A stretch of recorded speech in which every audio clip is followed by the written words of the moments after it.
رسول اللہ صلی اللہ علیہ وسلم کے اصحاب کی زندگی کا اگر مطالعہ کیا جائے غزوہ احد کے اندر تو آپ دیکھیں گے کہ اصحاب رسول کی یا اسلام کی بنیادی ٹریننگ اس دور میں کیا ہے، اور آج کا جو دور ہے اگر حقیقت میں کہا جائے یہ 180 ڈگریز کے اوپر ہے تو یہ بات درست ہوگی۔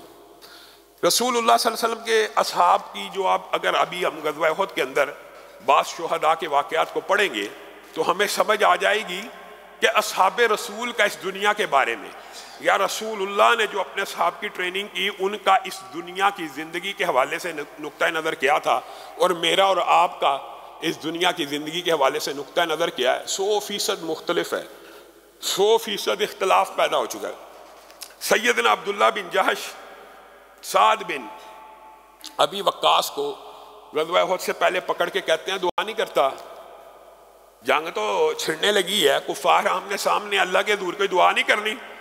سعد ابن ابی وقاص ٹھٹک گئے، کہنے لگے کرنی ہے، اور سجدے میں پڑ گئے اور کہنے لگے اللہ میری کسی دشمن ایسے کافر جرنیل کے ساتھ ملاقات کروائیں جو بڑا طاقتور ہو، بڑا دلیر ہو، میں سعد اس کو قتل کر دوں، اس کے اوپر غالب آ جاؤں۔ اچھی دعا ہے، اس کے اوپر غالب آ جاؤں، اس کے ٹکڑے ٹکڑے کر دوں، اور اس کے پاس مال و دولت بھی وافر ہو، اور وہ مال و دولت کی میں قبضے میں لے لوں اور اس سے مسلمانوں کا فائدہ ہو جائے۔ اب سعد بن ابی وقاص نے جب دعا ختم کی تو عبداللہ بن جہش سجدے میں گر پڑے اور کہنے لگے اے اللہ میرے اوپر بھی ایک کافر کو مسلط کرنا، لیکن جیسے میرے بھائی نے مفہوم آپ کے سامنے رکھ رہا ہوں دعا کی ہے نا، اللہ معاملہ اس سے مختلف کرنا۔ کیا معاملہ کرنا؟ وہ میرے پہ غالب آ جائے، میرے ناک کو کاٹے، میرے کان کو کاٹے، مجھے شہید کر دے، میں تیری بارگاہ میں پیش ہو جاؤں، اور اس وقت جب میں تیری بارگاہ میں پیش ہوں تو مجھ سے پوچھے کہ کس حالت میں آیا ہے، تو میں کہوں اللہ تیرے لیے ناک بھی کٹا آیا ہوں، تیرے لیے کان بھی کٹا آیا ہوں، تیرے لیے جان کو بھی لٹا دیا ہے، اب تو میرے ساتھ جو کرنا چاہتا ہے کر لے۔ سعد بن ابی وقاص روتے تھے یہ واقعہ بیان کر کے اور کہتے تھے اللہ کی قسم عبداللہ بن جہش نے مجھ سے عمدہ دعا کی، میں نے اپنی آنکھوں سے اس کے ناک اور کان کو ایک لڑی میں پرویا ہوا پایا، اور اس نے اللہ سے جو مانگا تھا اللہ نے اس کو عطا کیا۔ تو جو دعا کا اگلا حصہ ہے کہ اللہ تعالیٰ اس کے ساتھ وہ معاملہ کرے جس کا وہ لائق ہے، اللہ نے وہ قبول نہیں کیا ہوگا۔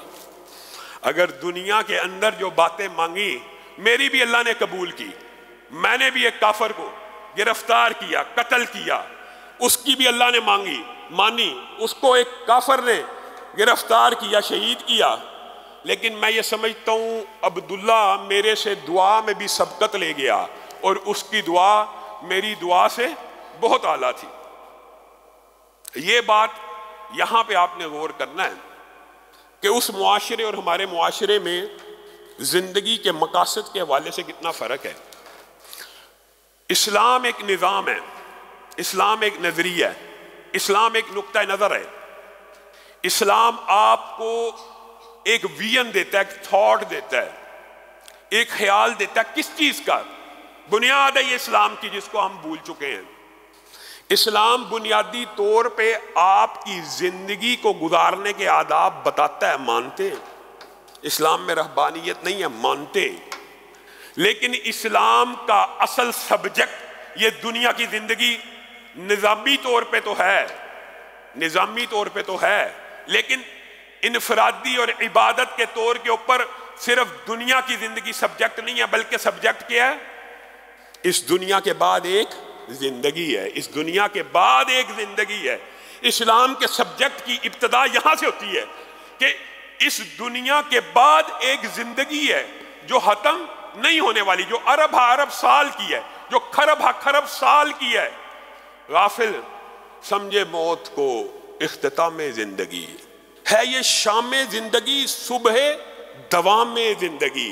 اسلام کا سبجیکٹ آخرت ہے، اسلام کا موضوع اس دنیا کے اندر جتنی آسائش اور سہولتیں ضروریات ہیں وہ آپ استعمال کریں، لیکن آپ کو اور مجھے یہ کپڑے پہننے کے لیے پیدا نہیں کیا گیا، یہ کپڑے زندگی گزارنے کے لیے پیدا کیے گئے۔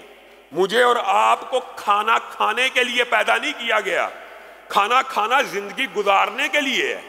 مجھے اور آپ کی، میری اور آپ کی زندگی کا مقصد کھانا نہیں ہے، پینا نہیں ہے، گھر بنانا نہیں ہے، آسائشیں سمیٹنا نہیں ہے۔ یہ اسلام کا باقی پوری دنیا کے نظاموں سے ٹکراؤ ہے۔ کتنا متضاد نظریہ ہے۔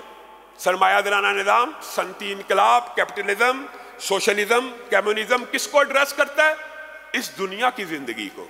اور ایڈریس بھی کیا کرتا ہے کہ اس دنیا کی زندگی کے اندر آپ میکسیمم سہولتیں اور آسائشیں اٹھا لیں۔ یہی زندگی اصل ہے۔ اس زندگی کو ٹارگٹ بنائیں، اسی زندگی کے لیے آپ نے تگ و دو کرنی ہے، اسی جسم کے آسائش کے لیے آپ نے اس دنیا کے اندر محنت اور سٹرگل کرنی ہے۔ پھر یہ نہیں دیکھنا مال حرام سے آ رہا ہے کہ حلال سے آ رہا ہے، بس مال کمانا ہے، بس اس جسم کو سہولت دینی ہے اسی دنیا کی زندگی کے لیے۔ یہ 180 ڈگری ہے۔ یہ کیا اسلام کا نظام ہے؟ اسلام کا نظام تو اس سے بالکل مختلف ہے۔ اسلام کا نظام تو یہ عبداللہ بن جحش آپ کو بتا کے گئے ہیں۔ ابتدا کہاں سے کہہ رہے ہیں؟ مجھے کافر مار دے۔